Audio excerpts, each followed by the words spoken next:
Hello students, जीत IAS की online class में आपका स्वागत है।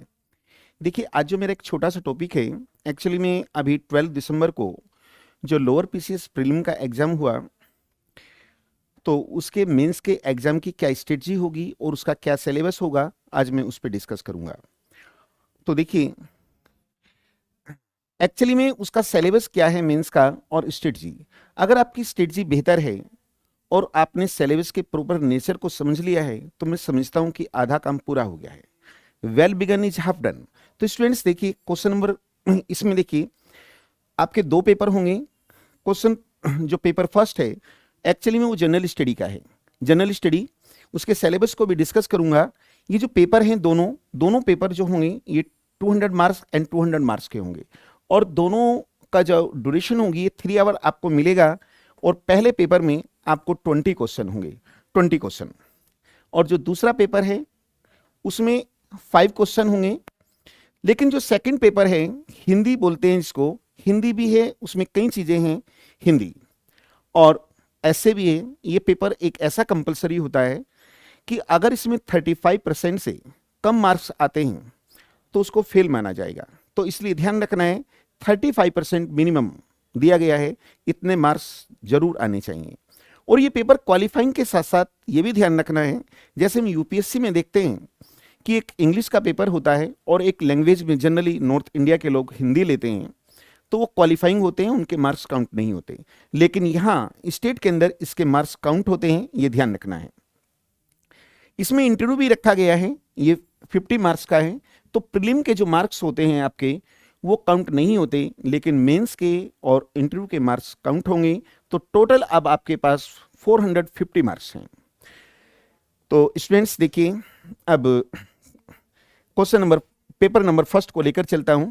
अभी मैं ऊपर बता भी चुका हूं, 3 आवर का है और मार्क्स 200 हैं। स्टूडेंट्स देखिए, इसमें टोटल 20 क्वेश्चन आएंगे और जितने भी क्वेश्चन होंगे 20 के 20 इंटू 10, यानी ये 10 मार्क्स के होंगे और तब आकर ये 200 मार्क्स होगा। मार्क्स देखिए, इसकी वर्ड लिमिट हर क्वेश्चन की वर्ड लिमिट 100 होती है। स्टूडेंट्स, वर्ड लिमिट से तात्पर्य, देखिए क्वेश्चन बहुत वाइड नहीं है, छोटे क्वेश्चन है। यूपीएससी में तुम देखते थे, जब मैं जो भी मेरे मेंस लिखे गए उसमें 60 मार्क्स का एक क्वेश्चन होता था, 5 क्वेश्चन होते थे और 600 वर्ड लिमिट होती थी। तो यहां पर चूंकि छोटा ही क्वेश्चन है, 100 वर्ड लिमिट है इसकी। देखिए 100 का मतलब थोड़ा बहुत आप अप डाउन हो सकते हैं, यानी 100 की जगह आप 95 लिखते हैं, 110 लिखते हैं तो भी प्रभाव नहीं पड़ता। लेकिन 100 की जगह यदि आप उसे लिख रहे हैं, 70 में लिख रहे हैं या 150 में लिख रहे हैं, तो माइनस इफेक्ट पड़ता है, यानी आपके मार्क्स काट लिए जाएंगे। अब देखिए स्टूडेंट्स, इसमें टोटल जो 20 क्वेश्चन होंगे, इसमें 15 सेक्शन दिए गए हैं और वो 15 कौन कौन से हैं। देखिए, इसमें एक करंट अफेयर है, करंट अफेयर नेशनल भी है, इंटरनेशनल भी है और अपने स्टेट का भी है। इसमें स्पोर्ट भी दिया है, इंडियन हिस्ट्री भी है, इंडियन कॉन्स्टिट्यूशन भी है, पॉलिटी भी है, ज्योग्राफी भी है, जनरल साइंस भी है, इन्वायरमेंट है, एग्रीकल्चर है, विज्ञान एवं प्रौद्योगिकी यानी साइंस टेक यहाँ भी दिया है, और उत्तराखंड का इतिहास भी है, उत्तराखंड की कल्चर भी है, उत्तराखंड की ज्योग्राफी भी है और यहाँ की इकोनॉमी और एडमिनिस्ट्रेशन है, और इसके साथ साथ इकोनॉमिक एंड नेचुरल रिसोर्सेज और स्टेट भी दिया गया है। तो यहाँ हम देखते हैं कि क्वेश्चन तो 20 होंगे, लेकिन सिलेबस के अंदर 15 सेक्शन है। तो आप ये मान के चलेंगे कि हर सेक्शन से एक क्वेश्चन आएगा, हर सेक्शन से एक क्वेश्चन आएगा। ये 15 सेक्शन दिए हैं, लेकिन सेक्शन 15 है और क्वेश्चन 20 है, तो कुछ ऐसे भी सेक्शन होंगे जहां एक सेक्शन से एक से अधिक क्वेश्चन आने की संभावना है। तो पिछली बार जो मेंस का पेपर हुआ, जिन स्टूडेंट्स ने दिया होगा, उसमें गवर्नमेंट की जो प्लान होती है, वेलफेयर प्लान जो चलती हैं, वहां से बहुत ज्यादा क्वेश्चन पूछे गए हैं, कई क्वेश्चन वहीं से उठा लिए। तो आपको क्या करना है, इसमें जो करंट है इसको बहुत ही ज्यादा फोकस करना है। अब देखिए, जैसे अगर मैं इंडियन हिस्ट्री की बात करता हूं, तो इंडियन हिस्ट्री के 3 सेक्शन हैं, एंसेंट, मिडवल एंड मॉडर्न। तो यहां वर्ल्ड हिस्ट्री नहीं दिया गया है। वर्ल्ड हिस्ट्री यूपीएससी अगर मेंस आपका होता है ऑप्शनल सब्जेक्ट, तब सेकंड पेपर में वर्ल्ड हिस्ट्री आती है, तो वर्ल्ड हिस्ट्री को टच नहीं करना है। और हिस्ट्री का अपने आप में सिलेबस भी बहुत ज्यादा है और क्वेश्चन यहां से एक ही आना है। तो इसमें मेन कौन कौन से सेक्शन है जहां से क्वेश्चन उठाए जाएं, किस तरीके से उन क्वेश्चनों को लिखना है, ये ध्यान रखना है। और देखिए मेंस में सबसे मेन जो रोल होता है, एक तो मेंस में आपको प्लेन पेपर मिलता है, प्लेन कॉपी पे आपको लिखना होता है। इसके साथ साथ अगर आपको आंसर राइटिंग की प्रैक्टिस नहीं है, भले ही आपकी कितनी अच्छी बेहतर तैयारी हो, तो ऐसे में आपसे मिस्टेक हो जाती है। अगर आंसर राइटिंग की प्रैक्टिस आप नहीं करते हैं तो इसमें क्या होता है, कई बार ऐसा होता है कि हमने कोई पॉइंट शुरू में लिखना था, वो लास्ट में लिख दिया, लास्ट वाला शुरू में लिख दिया, तो इसका बैड इंप्रेशन जाता है। तो इसके लिए आपको प्रैक्टिस करनी होगी। चलो, और देखिए इसमें एक 15 मार्क्स का स्टेट है। ऐसे टॉपिक जो होते हैं इनकी विशेषता ये है कि ये 15 नंबर पे जो 10 मार्क्स का यहाँ पर स्टेट दिया है, 10 तो नहीं कह सकता मैं, 20 भी हो सकता है, 2 क्वेश्चन भी उठा सकता है, लेकिन इस तरीके के जो क्वेश्चन होते हैं इसमें फुल मार्क्स आप लोगों को मिलते हैं। अगर 10 का कोई क्वेश्चन दिया है तो 10 में से 10 मिलते हैं, तो इसका स्टेट बिल्कुल भी टफ नहीं है, ये भी आपको देखना होगा। अब मैं जीत आईएएस की जो ऑनलाइन स्ट्रेटजी मेंस के लिए और ऑफलाइन, उसकी डेट भी मैं आपके साथ डिस्कस करूंगा। अब देखिए दूसरा जो पेपर आता है, दूसरा पेपर ये भी 200 मार्क्स का है, और इसके एक्चुअली में इसमें 5 क्वेश्चन है। इसके 3 क्वेश्चन ऐसे हैं जो 50-50 मार्क्स के हैं, 50 इंटू 3 150 के होंगे, और इसका जो फोर्थ क्वेश्चन है, फोर्थ ए बी कह सकते हैं उसको, ए बी। तो इसमें क्या किया गया है, ये 25 और 25 मार्क्स के हैं, तो टोटल ये भी कितना हो जाता है, प्लस 50, तो ये भी 200 मार्क्स का हो जाता है। 200 स्टूडेंट्स, इसमें जो पहला क्वेश्चन दिया गया है वो एसए दिया गया है, और एसए में यहाँ देखिए यहाँ आपको 6 सेक्शन दिए गए हैं, और इन सेक्शनों में से 50 मार्क्स का ये एसए है, और इसको 400 वर्ड्स में आपको लिखना होता है। 400 वर्ड्स में ये एसए लिखना है। तो जनरली मैंने देखा है स्टूडेंट्स को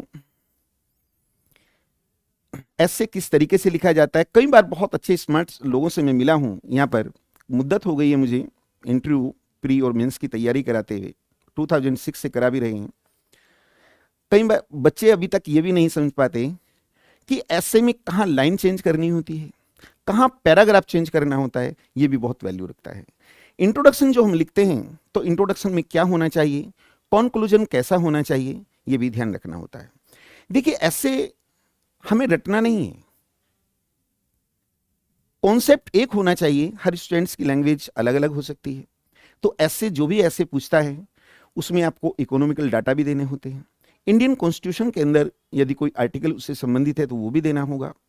इंडियन कॉन्स्टिट्यूशन ने अगर उसके लिए कोई अलग से कोई योजना बना रखी है, जैसे वुमेन एम्पावरमेंट की बात करते हैं, तो उसमें बेटी बचाओ बेटी पढ़ाओ को भी दे सकते हैं, वुमेन रिजर्वेशन की भी बात कर सकते हैं, तो ये ध्यान रखना है।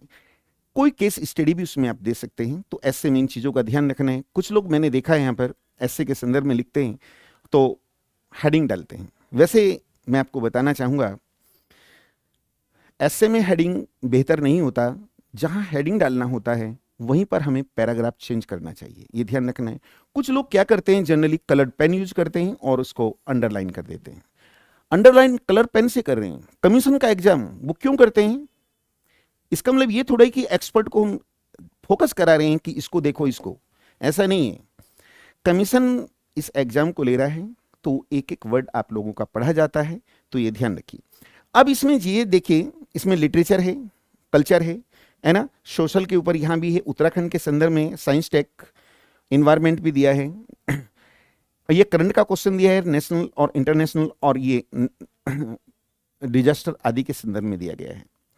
तो हमें कैसे ऐसे को टच करना चाहिए, तो हर क्षेत्र को आपको तैयार नहीं करना है, आप किसी एक को तैयार कर लीजिए। लेकिन कई बार ऐसा होता है कि हमने किसी एक को तैयार किया और वहां से प्रॉपर कोई क्वेश्चन नहीं बन रहा, तो बेहतर होगा कि आप 2 क्षेत्र ले सकते हैं, इसमें 2 क्षेत्र, बाकी को टच मत कीजिए।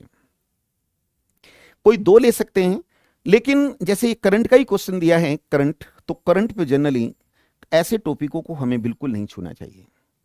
हमें ऐसे टॉपिक को लेना चाहिए जिसमें कॉन्सेप्ट हो। जैसे उत्तराखंड के संदर्भ में हम देखते हैं, है ना, नेचुरल डिजास्टर से संबंधित लास्ट वाला है, तो अगर इस तरीके के क्वेश्चन लेकर चलते हैं, चूंकि इसमें कॉन्सेप्ट भी है, इसमें गवर्नमेंट ने कौन कौन सी पॉलिसी बनाई है, जैसे उत्तराखंड सरकार ने ऑस्ट्रेलियाई मॉडल को फॉलो किया है, वो क्या है ना, तो इस तरीके के क्वेश्चनों पे अच्छे आंसर आते हैं। कई बार स्टूडेंट सोचता है कि इस एस्से को तो उत्तराखंड के अधिकांश लोग करेंगे, मैं ऐसे एस्से को टच करूंगा जहां जिसे कम लोगों ने किया हो। लेकिन ऐसा बिल्कुल भी नहीं है, ऐसा बिल्कुल नहीं सोचना है। अगर आप अच्छा लिखोगे, बेटर लिखोगे तो बेटर मार्क्स पाओगे। तो 50 मार्क्स का है। अब मैं आगे बढ़ता हूं। स्टूडेंट्स देखिए, दूसरा क्वेश्चन भी 50 मार्क्स का है। ये हिंदी सारांश लेखन है 300 वर्ड्स। तो जो क्वेश्चन है ये भी 50 मार्क्स का होता है। तो इसमें देखिए, जो आपको दिया गया होगा उसका एक उचित शीर्षक लिखना होगा आपको। 5 मार्क्स का ये हो जाता है। फिर उसी का आपको सारांश लिखना है, 30 मार्क्स है। और 3 रेखांकित यानी जो आपको पैराग्राफ दिया गया होगा उसको 3 जगह अंडरलाइन किया गया होगा। जहां अंडरलाइन किया है उस सेंटेंस का मीनिंग क्या होता है ना, उसकी व्याख्या करनी है आपको। 5-5 नंबर में 15 मार्क्स, और ये हो जाता है 50 मार्क्स। तो देखिए, अब हम यहां ये नहीं कह सकते कि जीएस का रोल कम है या हिंदी का रोल कम है, हिंदी के पेपर का। ऐसा नहीं। Balance study always must. हर सेक्शन का अपना अलग रोल होता है। अगर एक भी सेक्शन कमजोर रहता है तो आप फाइट से बाहर हो सकते हैं।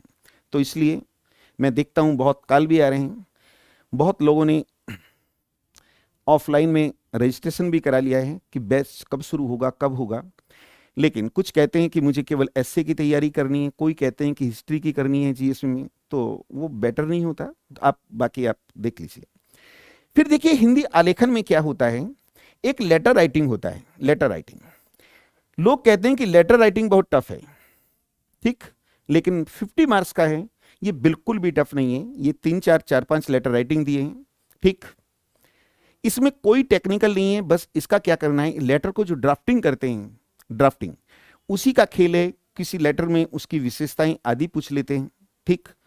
तो उनको बार बार आपको प्रैक्टिस करनी है। वैसे मैं कुछ यूट्यूब पे, जीत आईएएस में एक एक्सपर्ट जो हैं, वो यूट्यूब पे मैं मैक्सिमम 1-2 डलवा भी दूंगा यहाँ पर। तो देखिए, इस पे भी ध्यान देना है।